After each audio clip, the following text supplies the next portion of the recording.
जितनी meat shop थी खुले में, योगी ने सब बंद करवा दी। एमपी के सीएम ने पहला फैसला यही लिया है। पहली कैबिनेट में एमपी के मुख्यमंत्री के ताबड़तोड़ फैसले हैं। खुले में मांस मछली की बिक्री पर रोक लगाने का ऐलान है। खुले में दुकान चलाने वालों के खिलाफ एक्शन होगा।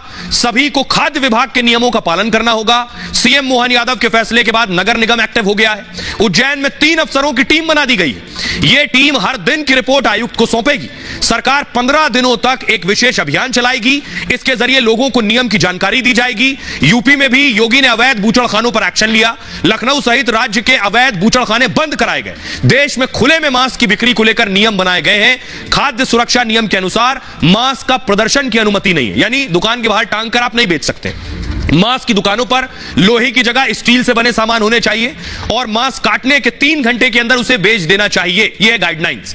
मीट दुकानदार के पास नो ऑब्जेक्शन सर्टिफिकेट होना चाहिए। धार्मिक स्थल और सब्जी दुकानों से पर्याप्त दूरी होनी चाहिए। धार्मिक स्थलों से कम 100 मीटर की दूरी पर ही मांस की दुकान हो। यह है एमपी के सीएम मोहन यादव का फैसला। अब आपको बताऊं, योगी का एक और स्टाइल है जो पूरे देश में फेमस है, वो है एनकाउंटर मॉडल। ये होता है, ये आप देख रहे हैं, ये उत्तर प्रदेश की तस्वीर मैं आपको दिखा रहा हूं। बुलंदशहर में जिस शख्स को देख रहे हैं, इसने एक नाबालिग को पहले किडनैप किया, आरोप है इसने रेप भी किया और उसके बाद उसकी हत्या कर दी। उसके बाद उस शख्स का क्या हुआ, योगी की पुलिस ने उसका एनकाउंटर कर दिया है। तो अब अपराध पर भी मोहन यादव मध्य प्रदेश के मुख्यमंत्री का योगी वाला फॉर्मूला है। जो बात योगी ने कही थी, उसी नक्शे कदम पर मोहन यादव चल रहे हैं, उसी ट्रैक पर। अपराध के खिलाफ भी सीएम मोहन यादव का जीरो टॉलरेंस है, योगी आदित्यनाथ की तरह। इस मामले में भी एमपी के सीएम योगी की राह पर हैं। योगी ने सत्ता संभालते ही अपराधियों को सख्त संदेश दिया था, अपराधी या तो सरेंडर कर दें या फिर यूपी से बाहर चले जाएं। एमपी में मोहन यादव अब आदतन अपराधियों पर शिकंजा कसने की तैयारी में। जमानत पर छूटे ऐसे अपराधी फिर से अपराध न कर सके, इन अपराधियों को मिली जमानत को निरस्त करने को कहा गया है। यानी जो जमानत पर बाहर आया है फिर अपराध कर रहा है तो उसकी जमानत खारिज की जाए।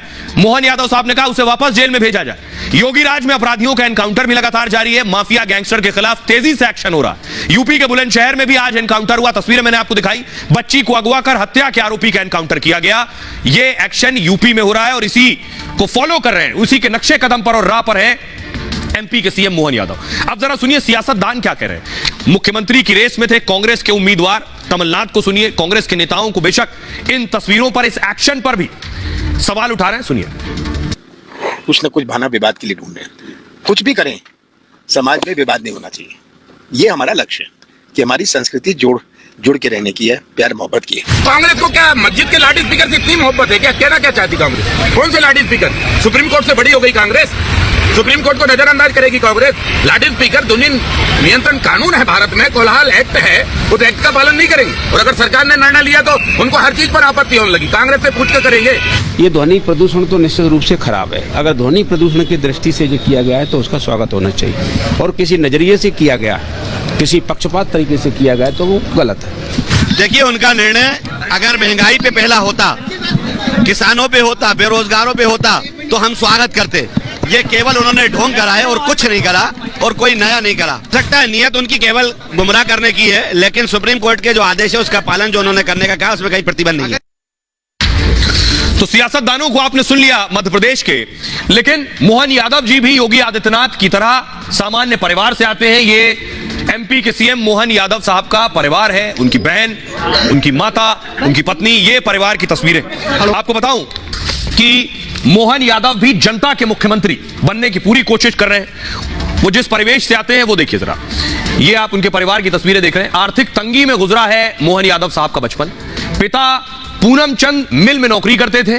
परिवार की कमाई ज्यादा नहीं थी। परिवार का गुजारा करने के लिए पूनम चंद ने दुकान लगाई। भाई के साथ चाय, पोहे और भजिए की दुकान लगाते थे मोहन यादव जी के पिता। मोहन यादव कभी कभी पिता चाचा की मदद करने आते थे वहां। 1982 में मोहन यादव ने छात्र संघ का पहला चुनाव जीता। उस वक्त भी वो अपनी चाय पोहे की दुकान पर काम करते थे। चाय पोहे की दुकान ठीक से चलने लगी थी, तब इसे बढ़ाकर उन्होंने एक रेस्टोरेंट बना डाला।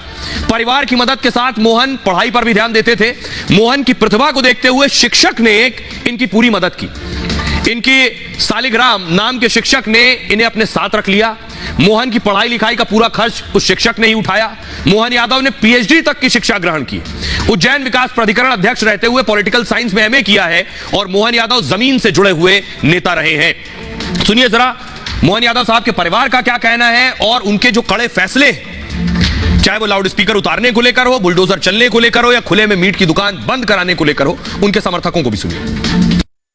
आज लगता है आपको कि उनको जो उन्होंने किया उसका इनाम मिला है? बिल्कुल मेहनत बहुत की थी, उसका इनाम मिला है उनको। आज आप लोग कितने खुश हैं? बहुत खुश है। वो महाकाल के बहुत बड़े भक्त हैं, तो महाकाल ने उनको बहुत बड़ा आशीर्वाद दिया है और पार्टी ने उनको बहुत बड़ी जिम्मेदारी दी है, तो वो उसको बहुत अच्छे से निभाएंगे, ये हमको पूरा विश्वास है। चुनौतियां भी है, पर अभी तक जितने अच्छे से उन्होंने सारे पद संभाले हैं, जितना अभी तक अच्छा काम किया है, आगे भी और अच्छा काम करेंगे। जरूर पूरा कर पाएंगे। ऐतिहासिक क्षण है मध्य प्रदेश के लिए और हम लोग खुश हैं कि भाई साहब का जो विजन है, काम करने का जो तरीका है भाई साहब का, मुझे विश्वास है कि मध्य प्रदेश के विकास में चहुमुखी विकास होगा मध्य प्रदेश में। मोदी जी और अमित शाह जी की नज़र हमेशा अच्छे कार्यकर्ता के ऊपर रहती है, तो हमारे को भी यही लगा कि अच्छे कार्यकर्ता को वो निकाल के लाए हैं और उन्होंने मध्य प्रदेश का सीएम बनाया है। उन्होंने तो जहाँ जब से राजनीति चालू की 1984 या 82 से, जब से संघर्ष हो इतने आगे तक आए वो, और इस वर्ष हमारे इस 5 वर्षों में अपना कुंभ का मेला भी होने वाला है, सिंहस्थ का मेला, उनके लिए चुनौतियां हैं और सब बिल्कुल निर्भर पूरा करेंगे वो।